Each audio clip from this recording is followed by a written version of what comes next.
Hi and welcome to the Snazzy Kaleidoscope generator. In this video I'm going to be showing you how to set this up on your desktop so you don't have to use a web server or putting it on a website.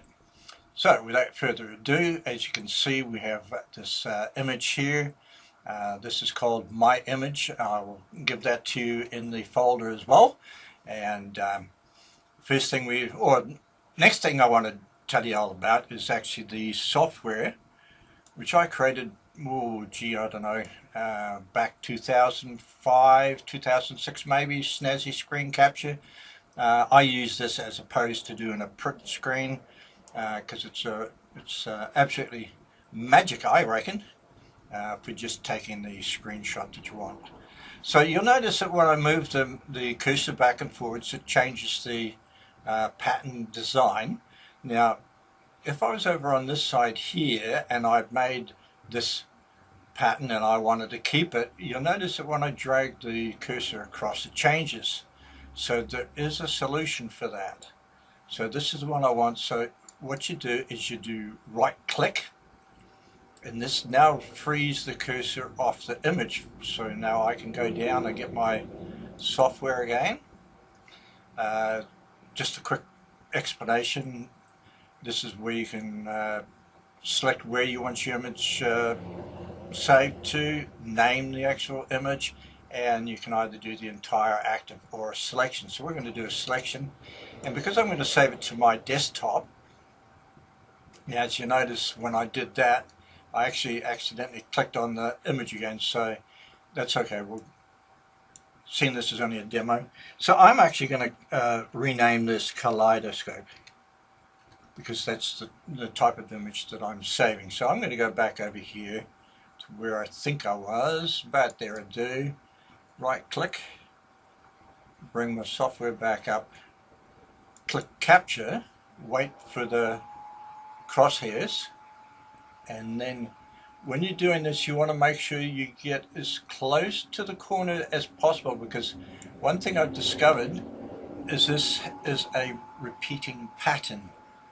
So what that means is you can the left will match up perfectly with the left, or the left with the right, or the top with the bottom, or the bottom with the top. It's a repeating pattern. So that's that's the image that I selected. Now we're going to check this to see what sort of resolution it is, and I'm pretty sure it's only going to be about 72.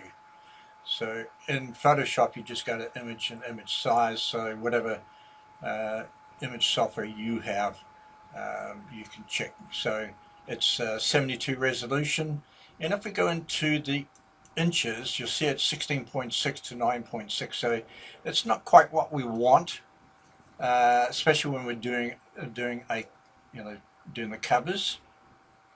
I think I've got one down here, so we're just okay here. Yes, so here's the 6x9 cover that I've got prepared, and you'll see that I've actually gotten rid of all the wording and the white, and I've made this opacity of 50% so that when I put the image in, which we're not going to save this particular one in here, but just to show you that we would start off there. You see it's a lot smaller. I wouldn't worry about that. Just don't try using a transform controls and making this stretching out, because we've got a better way of doing that. So we'll come back to the image, and I looked on everywhere online to get a decent online image software that would manipulate this and make it the right size I wanted and increase it to 300 dpi, and it was just, I spent 2 hours just wasting time until I realized, hang on, most of you will have the Fastone photo resizer, because we've been using that for our puzzles, Japanese puzzles. So what we're going to do is we're going to refresh it, and it'll be Kaleidoscope 4 that we're after. So you can see I've done this a couple of times. We'll go to Kaleidoscope 4, That's that one there. So we'll add. You want to make sure that you have this going to the folder where you want to save the new image. Keep these two checked. Use the advanced options. And when you come into here, you'll just see that it's blank, and you've got to click on the resize. These are the best settings, okay? Especially for the 6x9. You'll have to do some tweaking yourself, you know, for the larger sizes. But it's mainly keep it on bilinear and preserve the aspect ratio, and we want to go up to 300 dpi. And you can use this review here to see what it does. So here's the 72 dpi and just a 1200 by 693, and now that we've done the 300 dpi, it's gone up to 1800 by 1040. So that's good. And then we just close that, say OK, and then we want to convert it. And because I've done this before, I'm going to say OK.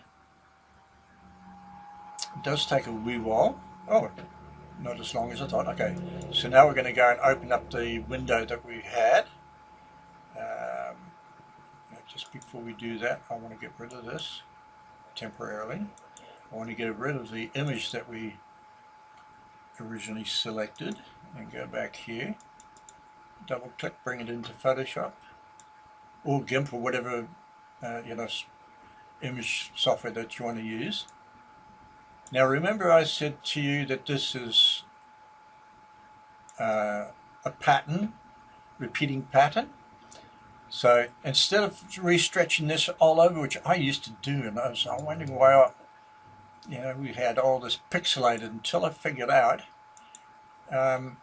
yes, I know, even before I figured out, this was a repeating pattern, so I didn't have to do that. Yes, it's a little bit more, you know, you got to do a little bit more as far as getting it prepared. But now that I've got two copies there, I'm not going to be too concerned. I'm going to merge the layers, and I'm not going to be too concerned that I actually stretch it, because there's not much to be done.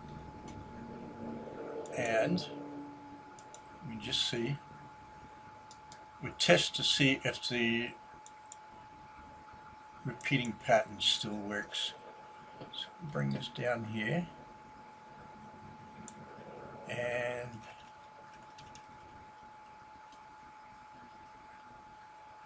wow, sure as dang does, doesn't it, eh? Fantastic. Alright, so now we need to make another copy, and oh no, we don't want to do that. Don't apply, we just want to shift it down. Now for those that don't want to do what I've just done, you can play with a fast stone, and you could probably get it to be this size here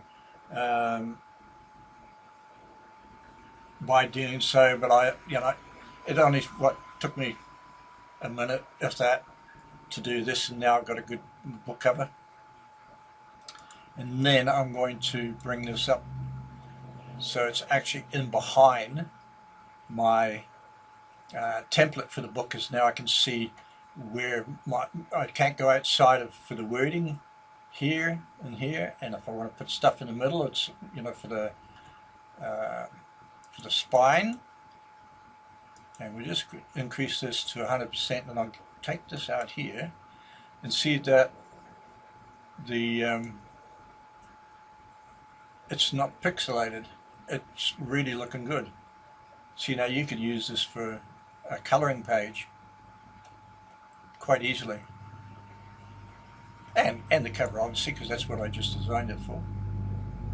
My only suggestion here for the cover is this is quite overpowering, so if you're going to put something on top of it, you know, some wording, the black is pretty intense, and it'll probably detract from what you're putting on there. So I would merge all the layers together, flatten them, and then I would turn the opacity oops, not flatten them, put them, merge all copies, and then I would put the opacity down to say 80%, because, well, actually 80 is probably too much, 85, because now when you use this for putting your images or other images or other wording on, it doesn't get detracted and it still looks really nice. Now, one thing you've got to remember, if you're going to merge them all, make sure you don't do it on the copy where you've got your book cover. You want to keep that.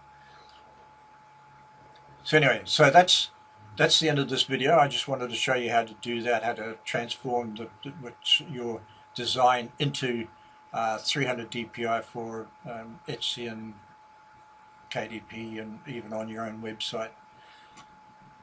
So in the next video, I'm going to show you how to change the image in the back of the HTML and how we can change the color on the, let me go back to the web page, where is it? And then I'm going to show you how you can change the color here in the background and how we can change the coloring in the middle there to whatever color you like. It just gives you a lot more options for doing your creative work. All right, talk to you soon. Bye for now.